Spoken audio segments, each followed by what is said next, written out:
Good morning everyone. कैसे हैं आप सब? उम्मीद करती हूँ आप लोग अच्छे होंगे। जैसा कि आप लोग स्क्रीन पे देख पा रहे हैं, आज हम लोग पढ़ेंगे डीओई की तरफ से आया हुआ प्रैक्टिस पेपर 8th क्लास का।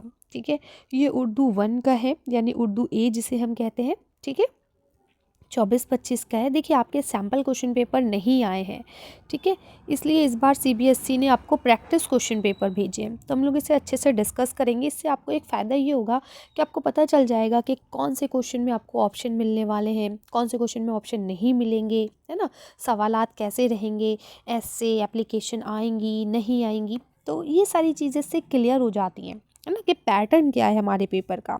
ठीक है, तो चलिए इसे हम लोग शुरू करते हैं। इसे पढ़ेंगे, डिस्कस करेंगे, कहाँ पे आपको कैसे आंसर लिखना है, इस सब के बारे में जानेंगे।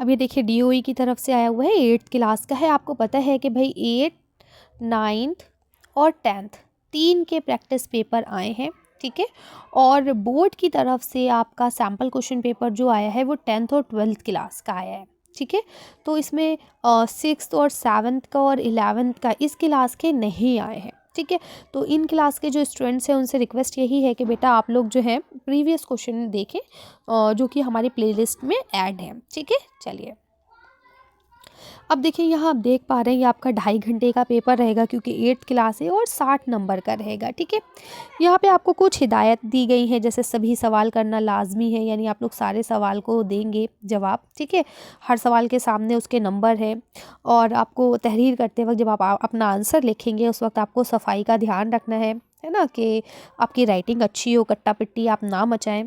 ठीक, अब देखिए, पहला यहाँ आपको लिखा हुआ है, ये आपका गैर दरसी इक़्तिबास है बेटा। गैर दरसी मतलब होता है जो आपकी किताब से नहीं लिया गया है। ठीक है, इसको ध्यान से पढ़ना है और पूछे गए सवालों के आपको क्या करना है, जवाब देना है। ठीक है, ये 6 नंबर का रहेगा आपका। देखिए, लिखते हैं, एक दिन मुग़ल शहज़ादे मिर्ज़ा जहांगीर ने एक अंग्रेज़ पर गोली चला दी।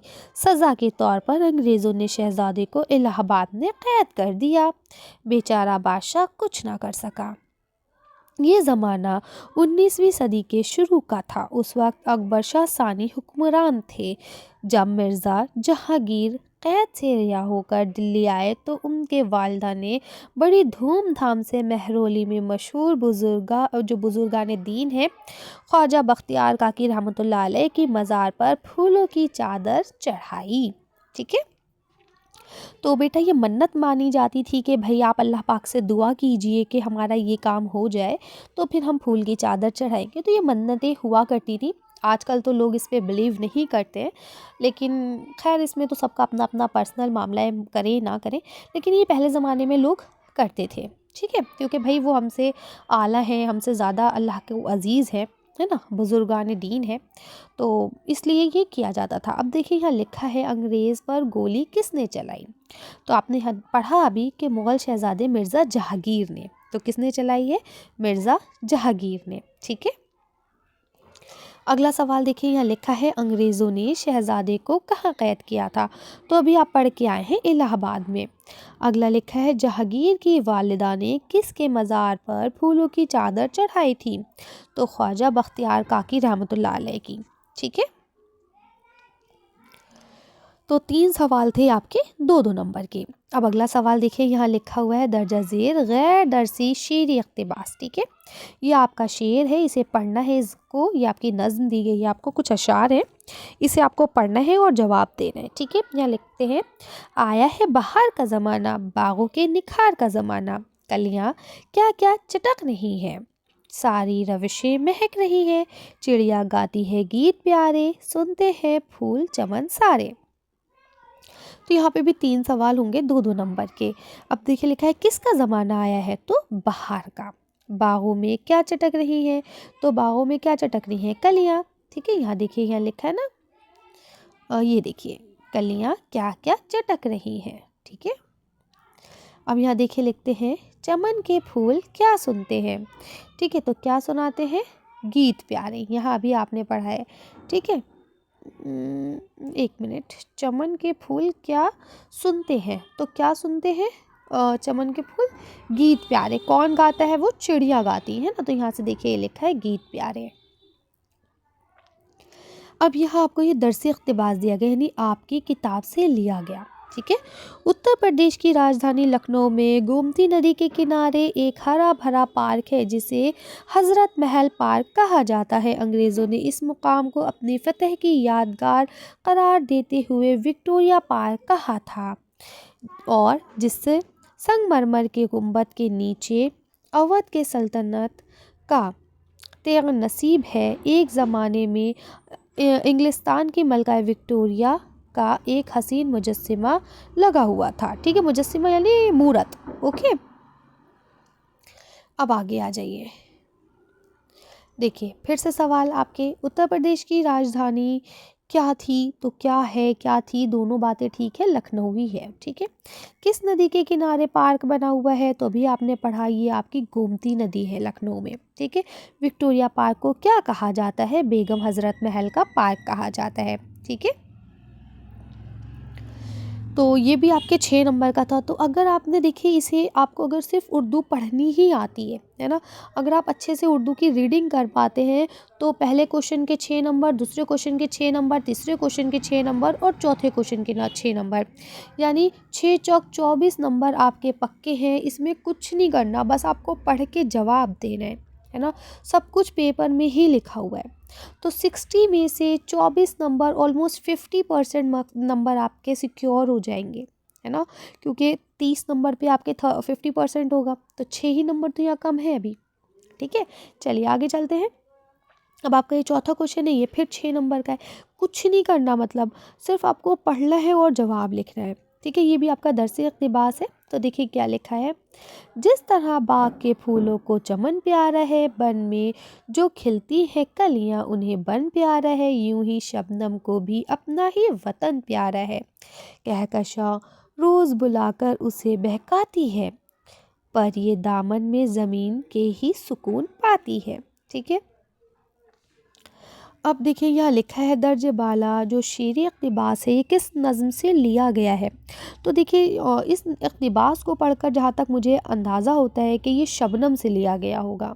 ठीक है, बाकी एक बार आप लोग चेक कीजिए और मुझे कमेंट में बताइए, क्योंकि मैंने आपके चैप्टर्स नहीं पढ़ाए हैं इसलिए मुझे पता नहीं है। ठीक है, तो आप लोग मुझे कमेंट में बताइए क्या मेरा आंसर सही है या नहीं। देखिए यहाँ लिखा है लफ्ज़ शबनम के क्या माने होते हैं? तो शबनम कहते हैं बेटा ओस की बूंद को। ठीक है, ओस की बूंद के मायने शबनम। ठीक है, आगे आ जाइए। चमन किसे प्यारा है? तो चमन किसे प्यारा है? फूलों को प्यारा होगा चमन। ठीक है, चलिए आगे चलते हैं। अब देखिए यहाँ सवाल नंबर 5 जो आपको दिया गया है, नीचे दिए गए उन्वान में से किसी एक उन्वान पर क्या करना है? आपको 100 अल्फाज में मजमून क्या करना है? तहरीर करना है, मुश्तमिल। ठीक है। कंप्यूटर, देखिए कंप्यूटर पे मैं मज़मून आपको एक आध दिन में इंशाल्लाह अपलोड कर दूंगी। हो सकता है आज शाम तक कर दूं या हो सकता है कल मिल जाए आपको। ठीक है। और दिल्ली की तारीख़ी इमारतें हमने बना दी हैं, क्योंकि देखिए दिल्ली की तारीख़ी इमारतें सारी हो सकती हैं। लाल किला भी है ना, जामा मस्जिद भी है, कुतुब मीनार भी है। तो इन सब पे हमने अलग अलग वीडियो बनाई है। जब ऐसे आपको टॉपिक दिया जाता है ना, जैसे तारीख़ी इमारतें, तो इसका मतलब ये है कि आप सारी इमारतों का भी थोड़ा थोड़ा जिक्र कर सकते हैं, है ना। पर्टिकुलर किसी एक इमारत को लेके भी उस पर बात कर सकते हैं। ठीक है, तो ये वाले तो अपलोड है, मेरा दोस्त है ना, ये भी अपलोड है। ये कंप्यूटर पे अपलोड नहीं है, इसको मैं कर दूँगी। देखिए आपके लिए ना प्लेलिस्ट बना दी गई है, जो कि आपकी क्या है, एस्से से है। एस्से एंड पैराग्राफ लिखा हुआ होगा उस पर। ठीक है, उसमें आपको सारे एस्से मिल जाएंगे। और एक प्लेलिस्ट बनाई गई है जिस पे लिखा होगा लेटर एंड एप्लीकेशन। ठीक है, तो उसमें आपको सारे लेटर, सारी एप्लीकेशंस मिल जाएंगी। तो इस तरह से 2 प्लेलिस्ट बनाई है जिसमें तकरीबन हमने 30 से ज़्यादा एप्लीकेशंस और लेटर्स जो है तकरीबन अपलोड कर दिए हैं। ठीक है, तो आप वहाँ से देख सकते हैं हर टॉपिक पे जो भी टॉपिक आपसे पूछे जा रहे हैं, क्या 6th क्लास, क्या 7th, क्या 8th, क्या 9th, क्या 10th, है ना, जिस भी क्लास में जो भी टॉपिक्स पूछे जा रहे हैं वो सब अपलोड है उसमें, तो आप लोग देख सकते हैं। और इंशाल्लाह मैं आपके लिए 2 वीडियो और बनाऊंगी। एक में हम डिस्कस करेंगे सारे चैप्टर्स और एक में हम डिस्कस करेंगे ग्रामर। तो उसमें ही मैं आपको ये भी बता दूंगी कि एप्लीकेशन या जो भी आपको लेटर या कुछ भी अगर आपको लिखने को आता है ऐसे, तो आप उसे कैसे लिख सकते हैं, कोई भी टॉपिक हो अगर, ठीक है। तो अगर आप चाहें तो भी आपके पास वक्त है, देख भी सकते हैं बाकी, ठीक है। ऐसे सवाल नंबर 6 पे देखिए, प्रिंसिपल के नाम सेक्शन तब्दील कराना। मैं आप लोग से कह रही हूँ 3-4 एप्लीकेशन ऐसी हैं जो हर बार पूछी जाती हैं, उन्हीं में से कोई ना कोई, ठीक है। तो ये सारी एप्लीकेशन आप लोग देख लीजिए, इनका पैटर्न समझ लीजिए। एक, सेक्शन तब्दील कराने की, दूसरी फ़ीस माफ़ करवाने की, तीसरी छुट्टी लेने की, और चौथी आपकी कि भाई बहन की शादी में जाना है उसके लिए छुट्टी दे दीजिए, ठीक है। तो ये 3-4 एप्लीकेशन ऐसी हैं जो हर बार पूछी जा रही है, इन्हीं में से कोई ना कोई, कोई ना कोई। तो इनका पैटर्न देख लीजिए कि कैसे इन्हें करना है, ठीक है। और जब या लिखा हुआ आपको मिलता है ना बेटा, तो इसका मतलब होता है कि आपके पास ऑप्शन है, या तो ऊपर वाला कीजिए या नीचे वाला कीजिए, ठीक है। नीचे वाले में अगर हम देखेंगे तो छोटे भाई को इम्तिहान में कामयाबी के लिए मुबारकबाद देनी है, ठीक है। अब देखिए, यहाँ आपको कुछ सवालात दिए गए हैं जो कि आपके 8 नंबर के हैं, ठीक। देखिए यहाँ लिखा है, दी हुई हिदायत के मुताबिक आपको जवाब देना है। तो पहले में लिखा है कि सिर्फ 2 को जुमलों में इस्तेमाल करना है। इज़्ज़त, ठीक है, जैसे छोटों को बड़ों की इज़्ज़त करनी चाहिए, ठीक है। बेदार, हमें बेदार रहना चाहिए, है ना। एक, या फिर नींद से मैं बेदार हो गया, ठीक है। अब यहाँ क्या लिखा है, मेहमान, मेहमान मेहमान अपना नसीब खुद लेके आते हैं, या मेहमानों के आने पर हमें बहुत खुशी होती है, ठीक है। मेहमान बहुत अच्छे होते हैं, ठीक है। या आज मेरे घर मेहमान आए, कुछ भी बना सकते हैं जुमले, जैसा आपको अच्छा लगे। बस क्या होता है कि ये जो लफ्ज़ दिए गए हैं ना, अगर आपने जुमला बनाया है इसका, तो ये लफ्ज़ उस जुमले में आना चाहिए, ठीक है। खुशगवार, आज मौसम बहुत खुशगवार है ना। फ़ज़ा खुशगवार है, कश्मीर का मौसम खुशगवार होता है, ठीक है। तो ऐसे करना है, कोई भी 2, ठीक। अब यहाँ पे आप 2 करेंगे, इसी तरह से 2 नंबर आपको मिल जाएंगे, है ना। 2-2 नंबर के हिसाब से ये 8 नंबर बनेंगे आपके। अब यहाँ देखिए, लिखा है नीचे लिखे हुए लफ्ज़ों में से सिर्फ 4 के मुतज़ाद लिखने हैं। मुतज़ाद मतलब क्या होता है, उल्टा, ठीक है। अब नेक का क्या, फ़तेह का क्या होगा। जब कोई चीज़ फ़तेह है तो उसका क्या होगा, शिकस्त, क्या होगा, शिकस्त, ठीक है। क्योंकि फ़तेह है तो फ़तेह का शिकस्त, अगर जीत होती तो जीत का हार होता। अब क्या है, नेक, नेक का क्या हो जाएगा, बद, ठीक है। दोस्त, दोस्त का क्या हो जाएगा, दुश्मन, ठीक है, दुश्मन। आगे क्या लिखा है यहाँ पे, इब्तिदा, इब्तिदा का क्या हो जाएगा, इंतहा, ठीक है। अलिफ नून इंतहा, इंतहा, इब्तिदा का। भलाई का क्या हो जाएगा, बुराई, बे रे अलिफ और छोटी ये हमज़ा के साथ, बुराई, ठीक है। पुरानी का क्या हो जाएगा, नई, नून ये और ऐसे करके हमज़ा, नई। आसमान का क्या हो जाएगा, ज़मीन, ठीक है। आपको तो खैर किसी भी 4 के करने थे, मैंने सबके बता दिए, ठीक है। आगे आ जाइए, क्योंकि बहुत सारे बच्चे नहीं लिख पाते हैं तो मैम लिख दीजिए, ठीक है। वैसे ये सारी चीज़ें मैंने भी आपको बताया ना, 2 वीडियो बताऊंगी, एक में सारे चैप्टर्स डिस्कस करूंगी और एक में आपके ग्रामर को डिस्कस करूंगी। तो ये सारी चीज़ें वहाँ डिस्कस हो जाएंगी, सब लिख के दिखाऊंगी आपको, ठीक है। तो डरने की या घबराने की कोई ज़रूरत नहीं है, ये प्रैक्टिस पेपर है।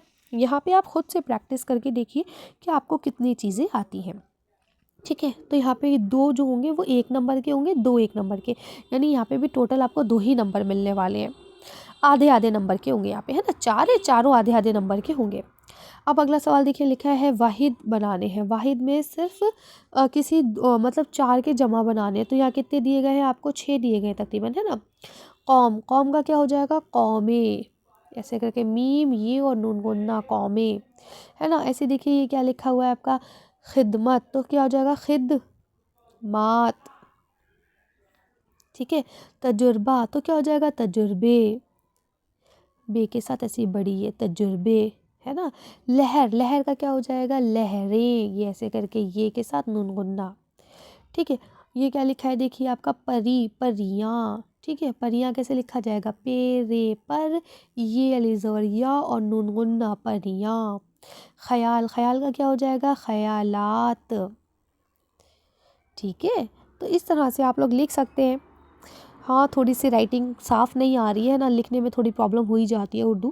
खैर चलिए कोई बात नहीं, आप लोग थोड़ा-सा देख सकते हैं, साफ़ तो लिखा है मैंने, है ना? चलिए आगे आ जाइए। तो इसमें आपको 4 करने थे, आधे-आधे नंबर के यहाँ पे भी रहेंगे। अब देखिए लिखा है वो लफ्ज़ जो किसी लफ्ज़ के पहले लगकर नया लफ्ज़ बनाए उन्हें क्या कहते हैं? तो आपने पढ़ा होगा, एक होता है साबका, एक होता है लाहिका, है ना? साबका कहते हैं उसको जो आगे लगता है। किसे कहते हैं? साबका, जो आगे लगता है, ठीक है? और लाहिका पीछे लगता है। लाहिका कहाँ लगता है? पीछे, ठीक है? तो बात किसकी हो रही है? साबके की, ठीक है? जो आगे लग रहा है, ठीक?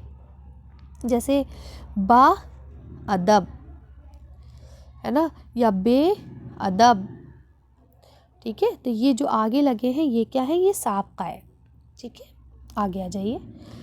अब देखिए यहाँ पे आपको 9 नंबर दिए गए हैं, 3 सवाल यानी 3-3 नंबर के 1 सवाल, ठीक है? अब पहला सवाल है, हज़रत महल की आखिरी आरामगाह कहाँ पर है? ठीक है? यहाँ देखिए लिखा हुआ है, जमील के घर मेहमान बनकर कौन लोग आए? अब देखिए क्योंकि मैंने ये चैप्टर नहीं पढ़ा है आपको, तो इसलिए मुझे इन आंसर्स के बारे में ज़्यादा नॉलेज नहीं है, तो ये आंसर आप लोग खुद से तहरीर कीजिए। इंशाल्लाह जब मैं आपके लिए मैराथन लेके आऊँगी, मतलब वन शॉट रिवीजन जिसे हम कहते हैं, तो उसमें ये सारी चीज़ें आपके साथ डिस्कस की जाएंगी, है ना? रफ़ी अहमद क़दवाई मुल्क और कौम के खातिर कितनी बार जेल गए थे? गांधी जी ने उर्दू ज़बान सीखने के लिए किससे मदद ली? ठीक है? अगर आगे देखिए यहाँ लिखा है, मुसन्निफ़ ने बरसात का हुलिया क्या बताया है? ठीक है, बरसात का क्या हुलिया बताया? तो यहाँ पे आपको 5 सवाल दिए गए हैं, जिसमें से आपको 3 सवालों के जवाब देने थे। अब यहाँ देखिए 6 नंबर है, इसमें भी आपको 3 सवाल के ही जवाब देने हैं, यानी 2-2 नंबर का एक सवाल रहेगा, ठीक है? यहाँ लिखा है पहला सवाल, लड़के के हाथ में दिया क्यों नहीं जल रहा था? तो इसका तो पता है, क्योंकि उसकी माँ रोए जा रही थी, है ना, उसकी आंसुओं ने उसे बुझा दिया था, ठीक है?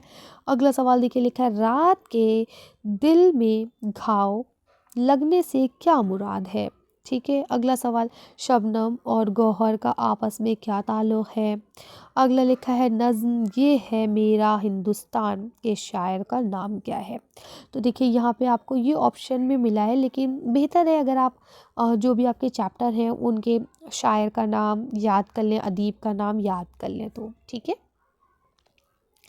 अब देखिए यहाँ पे आपको किताब से ही दिए गए हैं सही गलत, तो ये 4 हैं, चारों 1-1 नंबर के हैं, ठीक है? तो आपको यहाँ पे सही गलत बताना है।